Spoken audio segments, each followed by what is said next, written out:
야, 너 이거 거짓말이라고 하잖아. 너 자꾸 거짓말 할 거야? 너 똑바로 얘기 안 해? 1978년 전라북도 지역에서 굉장히 충격적인 소문이 돌아요. 소문의 내용이 한 양조장에서 시체로 담근 술을 판매한다는 거였어요.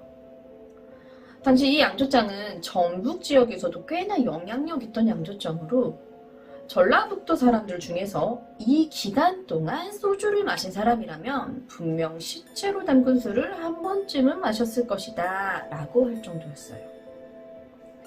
이 충격적인 소문으로 해당 양조장은 내리막길을 걷기 시작했고 이후 다른 회사에 넘어갈 정도로 이 소문의 영향이 어마어마했는데요. 한 회사를 쇠락의 길로 걷게 한 이 괴소문은 대체 어디서 시작된 걸까요? 단지 잘 나가는 이 양조장을 망하게 하기 위해 라이벌 회사가 만든 거짓 소문이었을까요? 충격적이게도 이 소문은 양조장에서 생긴 한 사건으로부터 시작된 소문이었습니다. 이번 이야기는 1978년 이 전라북도의 한 양조장에서 생긴 살인사건에 관한 이야기입니다.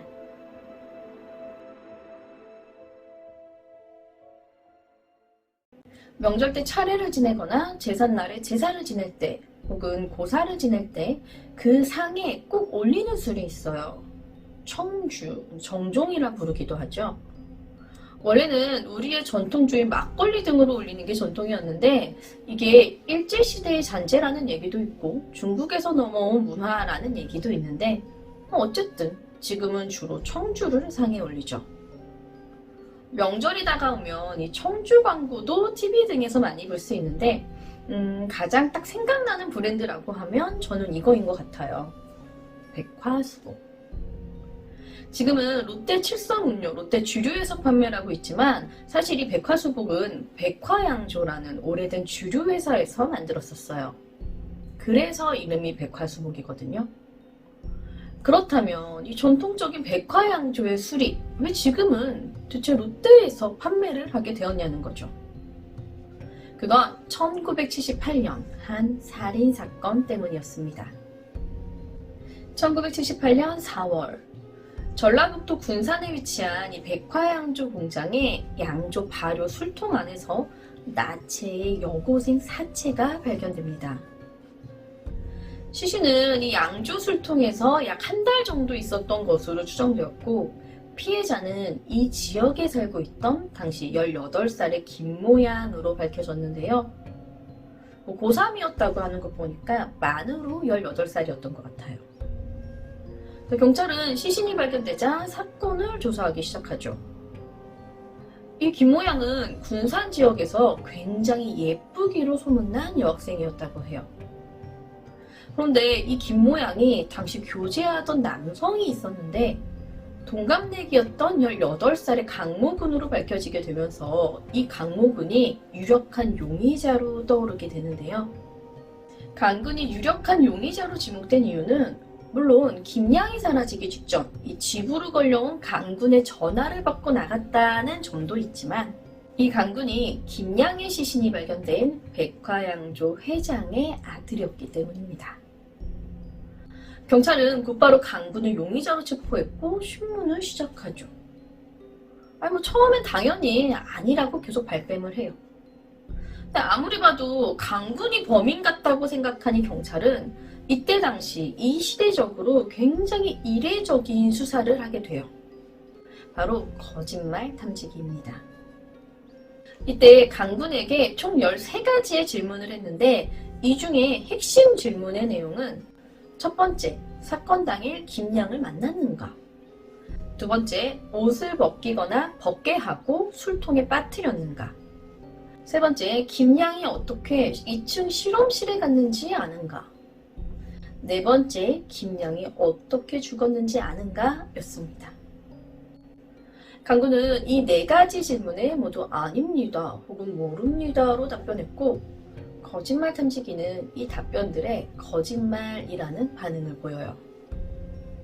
이걸 가지고 이제 경찰이 야, 너 이거 거짓말이라고 하잖아. 너 자꾸 거짓말 할 거야? 너 똑바로 얘기 안 해? 라며 몰아세웠고 결국 강군이 자백을 하게 되며 이 사건의 내막이 밝혀지게 되는데요. 당시 강군은 전북에서 큰 양조장 사장 아들로 굉장히 부잣집 아들이었단 말이죠. 군산 지역뿐 아니라 근처 지역에 살고 있는 여학생들에게 선망의 대상이었어요.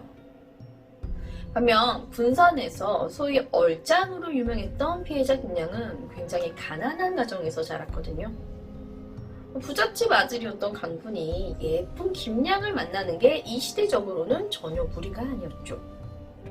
이 당시가 조금 그런 분위기였던 것처럼 김양이 부잣집 도련님인 강군과 만남을 가지니까 가난했던 김양의 가족이 적극적으로 둘을 밀어붙인 거예요. 아직 미성년자이고 학생 신분인 두 사람을 오히려 이 김양의 집에서 막 밤에도 만나게 해주고 방도 내주고 막 그렇게 엄청 밀어붙인 거죠.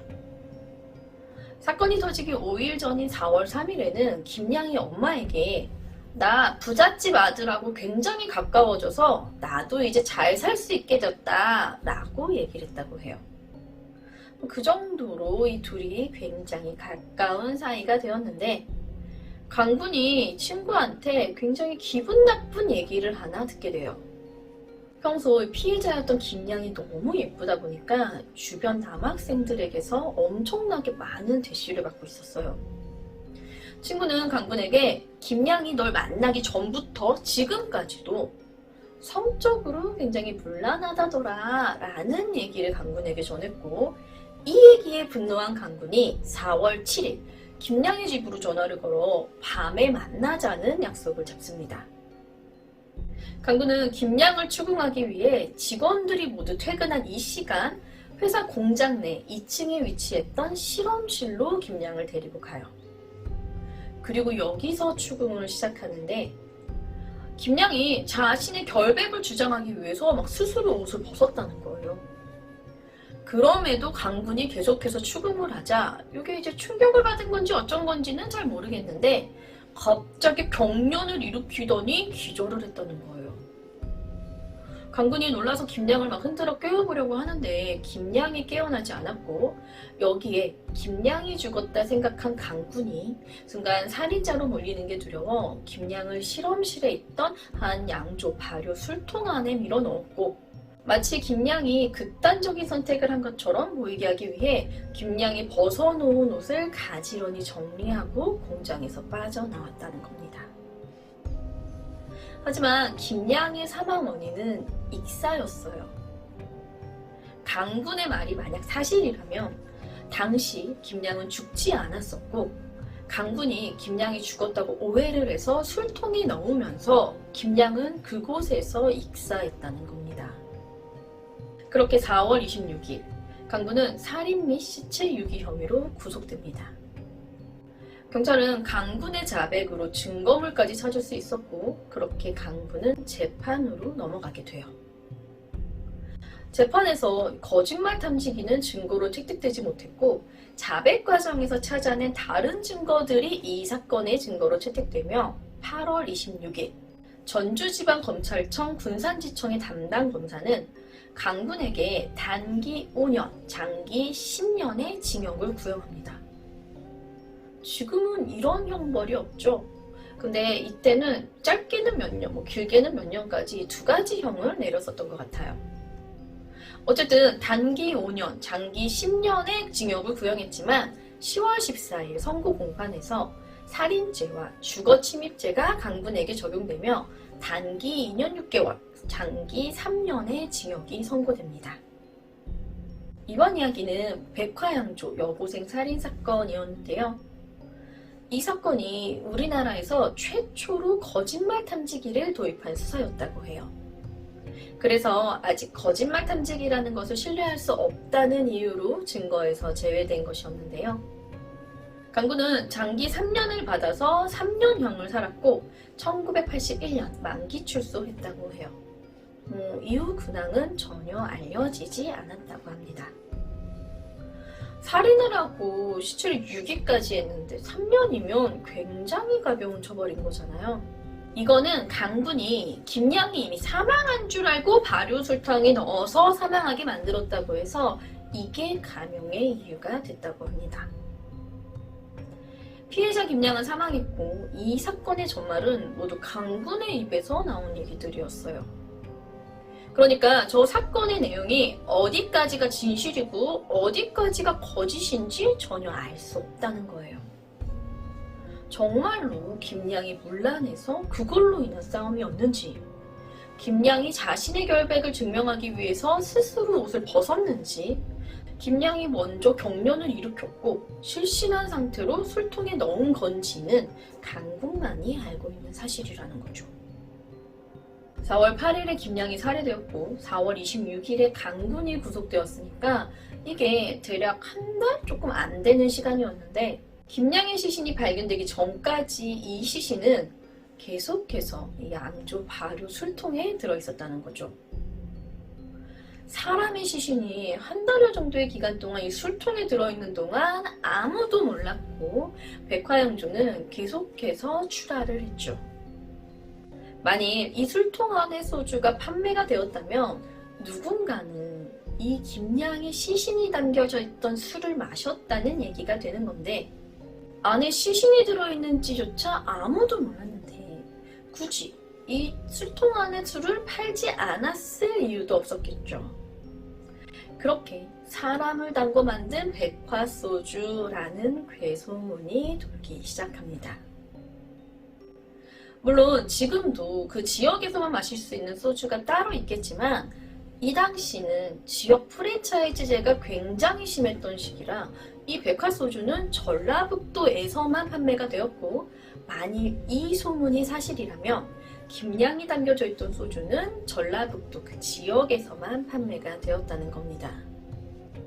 이 사건과 소문들이 세간에 알려지기 시작하면서 주간경향이라는 잡지사에서 이 사건을 가지고 심층 보도를 했는데, 언론을 맡고자 했던 백화양조 측에서 주간경향을 전량 구매해서 소각 처리를 했고, 주간경향이 또다시 대량 재발매를 하니까 백화양조 측에서 또 한 번 전량 구매를 하고, 이게 계속 반복되다 결국에는 알려지게 된 사건이라고 합니다. 그러면서 이 백화양조가 경영난을 겪었고 이후 두산그룹에서 인수했다가 현재는 롯데에서 백화양조의 술인 백화수복을 판매하고 있다고 합니다. 이 사건이 일어났던 백화양조의 공장은 현재는 롯데주류 공장으로 지금도 사용되고 있다고 합니다. 1978년 4월 전라북도 군산의 백화양조 공장의 한 발효 술통에서 전라의 여고생 시신이 발견되며 범인은 피해자의 남자친구였던 백화양조 회장의 아들인 강군으로 밝혀지게 되는데요. 사망 후 대략 한 달여의 시간 동안 이 시신이 발효 탱크 안에 있었다는 것도 함께 밝혀지며, 당시 판매 중이었던 백화소주는 사람의 시신을 담고 만든 소주라는 충격적인 소문까지 돌았던 백화양조 여고생 살인사건에 관한 이야기는 여기까지입니다. 저는 뉴스패치의 뉴스였습니다. 감사합니다.